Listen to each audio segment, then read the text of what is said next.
Você já usou algum trecho de música ou poema para tentar explicar algo ou expressar os seus sentimentos? Provavelmente aí você já escutou a frase "não há nada de novo debaixo do sol", não é mesmo?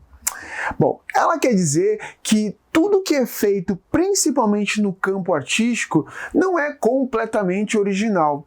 Algo sempre é influenciado por outra coisa que surgiu antes dele e, por isso, pode usar obras antigas como referência. Querem um exemplo? A série espanhola La Casa de Papel é um texto imagético que usa em sua narrativa personagens com máscaras do pintor, também espanhol, Salvador Dalí. A presença da figura do artista surrealista é uma marca da intertextualidade. O seriado ele está citando um artista que veio antes dele e que também pregava o caos e a quebra da normalidade, como os assaltantes vestidos com sua figura. Quer conhecer mais sobre intertextualidade? Então vem comigo!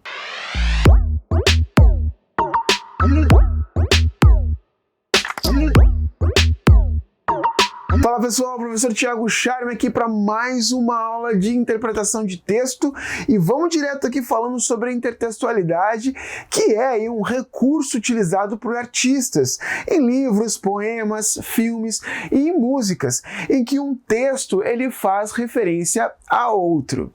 Bom, é comum usarmos as falas de um texto que lemos ou ouvimos aí e de que gostamos para representar nossos pensamentos, porque muitas vezes esse texto ele parece traduzir melhor nossas ideias e também as nossas intenções.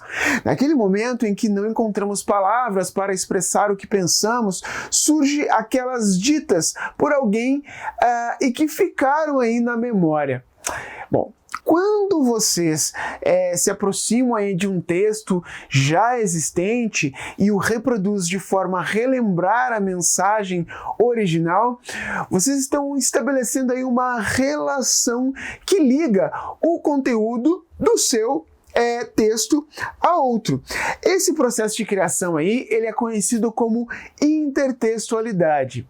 Dependendo da situação de produção do texto e do contexto em que ela está inserida, né, a intertextualidade ela pode ter funções diferentes.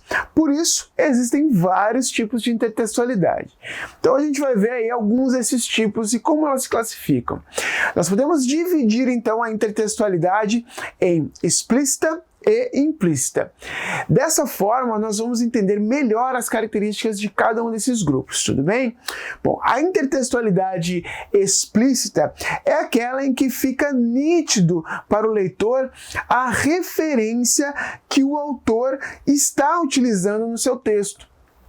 Um bom exemplo são as citações que geralmente eles são marcadas pelas aspas, né? Assim, elas estabelecem, né, uma relação direta e nítida com o texto de origem. As principais características desse tipo aí são a fácil identificação da intertextualidade por parte do leitor, desnecessário o conhecimento prévio, a relação também direta aí com o texto fonte. Por outro lado, a intertextualidade implícita é mais sutil. Porque ela envolve aqui uma referência indireta ao texto de origem, exigindo do leitor aí uma bagagem cultural maior para que a relação entre os textos ela seja de fato compreendida. Um bom exemplo desse tipo aí são as alusões, que aparecem na produção textual apenas como sugestão, mas sem explicitar qual origem. As principais características, então, dessa categoria, né, se opondo à anterior, é a difícil identificação da intertextualidade por parte do leitor.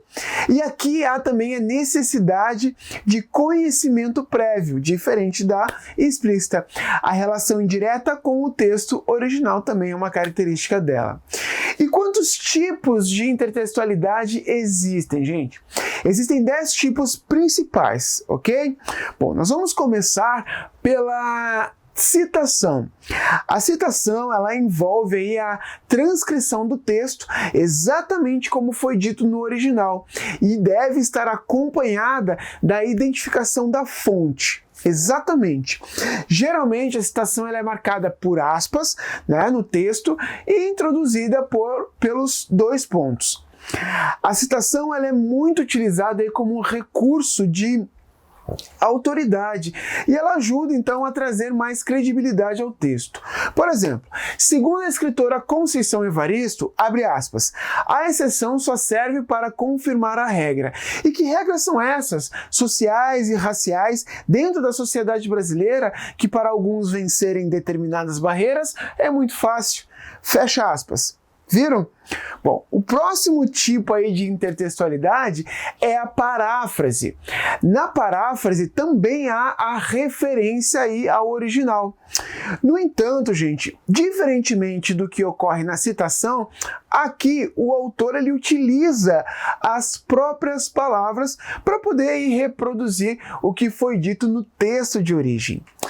Dito de outra maneira, a paráfrase ela reafirma o que foi dito na referência, mas recria o texto mantendo a ideia original. Vamos ver um exemplo de paráfrase aí, ó. No texto original, de grão em grão, a galinha enche o papo. No texto parafraseado, de moeda em moeda, a criança enche o cofrinho. Perceberam?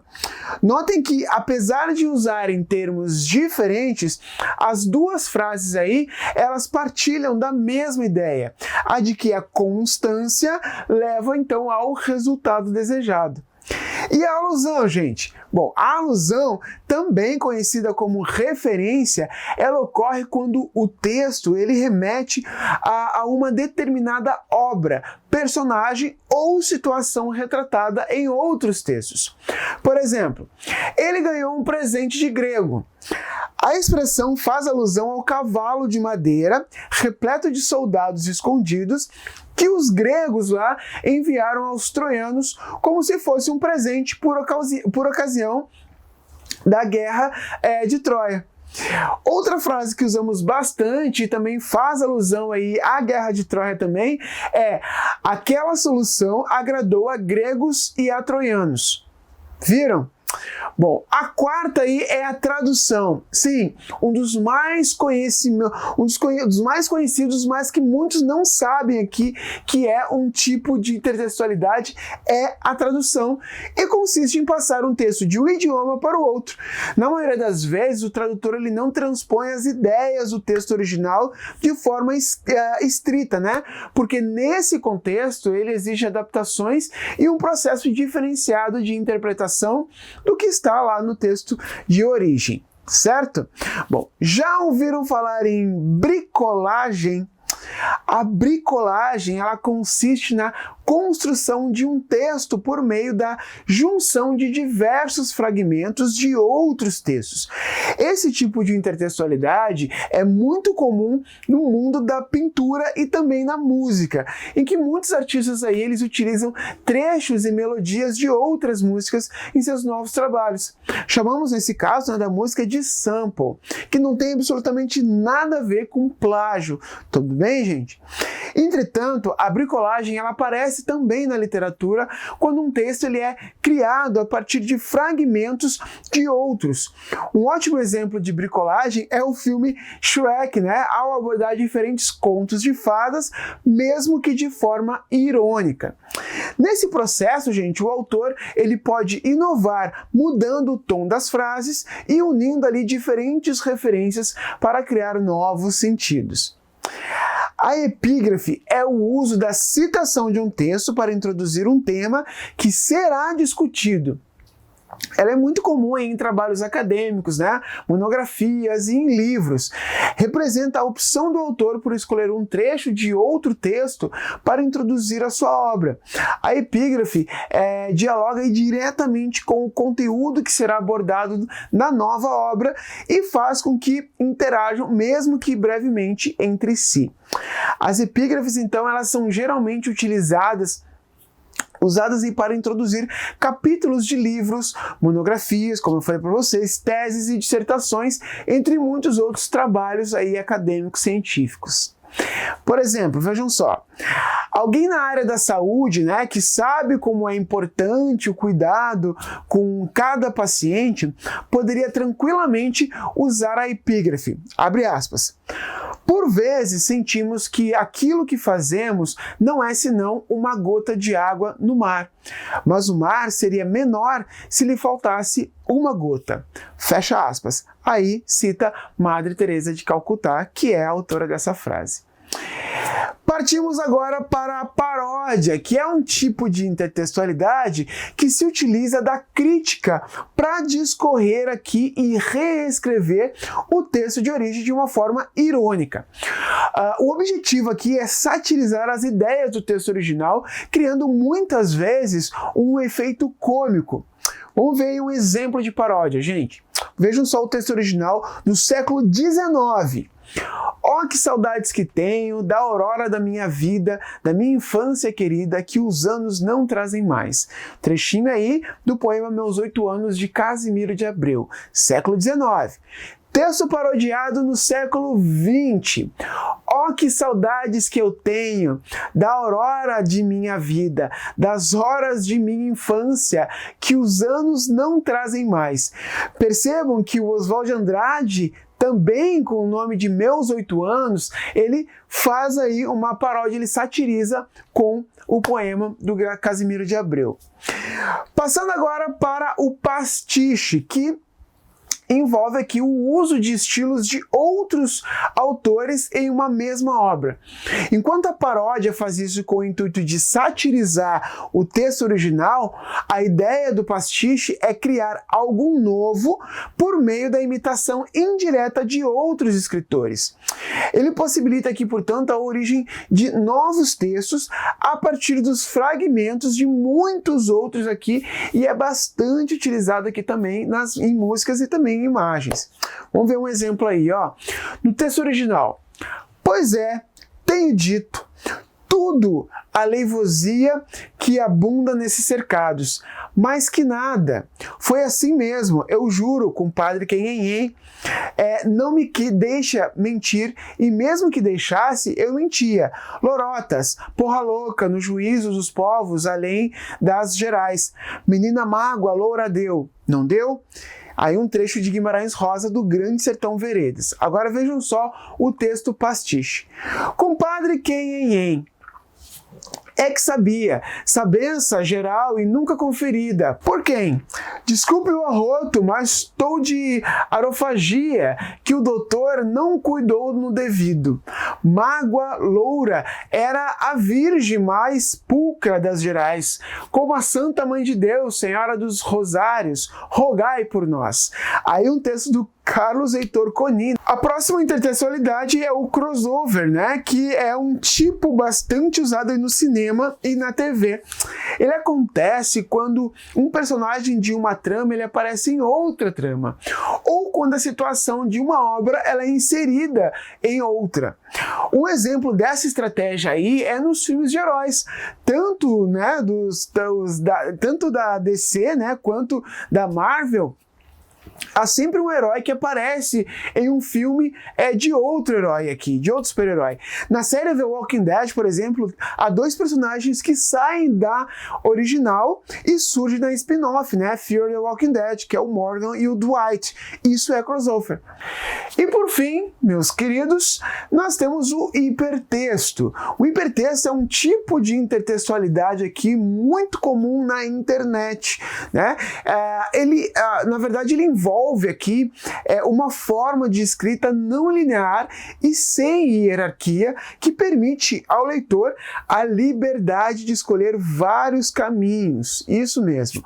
No universo digital, o hipertexto ele se manifesta principalmente aqui através de links e hiperlinks nos artigos. E é quando, né, ao navegar em algum site, alguma página, uma palavra abre a possibilidade de um artigo maior. Então cria-se um hiperlink que, ao clicar ali, ele irá direcioná-lo então para outra página.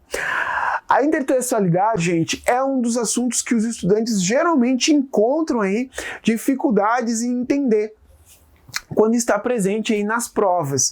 O fato é que essa dificuldade não tem muito a ver com a compreensão dos tipos de intertextualidade, mas sim com os contextos, sempre falando em contextos, né? Em outras palavras, a intertextualidade ela está ligada ao conhecimento de mundo, que deve ser comum ao produtor do texto e também ao receptor. Com isso, gente, para que o estudante ele identifique que a intertextualidade entre um texto, é necessário que saiba aqui a contextualização dele. Por isso, não basta apenas estudar todos os tipos de intertextualidade, é necessário de verdade aqui se informar de tudo, gente, que acontece ao seu redor. Até porque só será capaz de reconhecer este fenômeno da intertextualidade quem já tiver tido aí contato com diversos textos fontes, né, ao longo da sua vida. Então, leia jornais e revistas, busque sites de informação na internet, assista aí a telejornais e leia a mesma notícia em vários veículos diferentes. Certo? Estamos entendidos?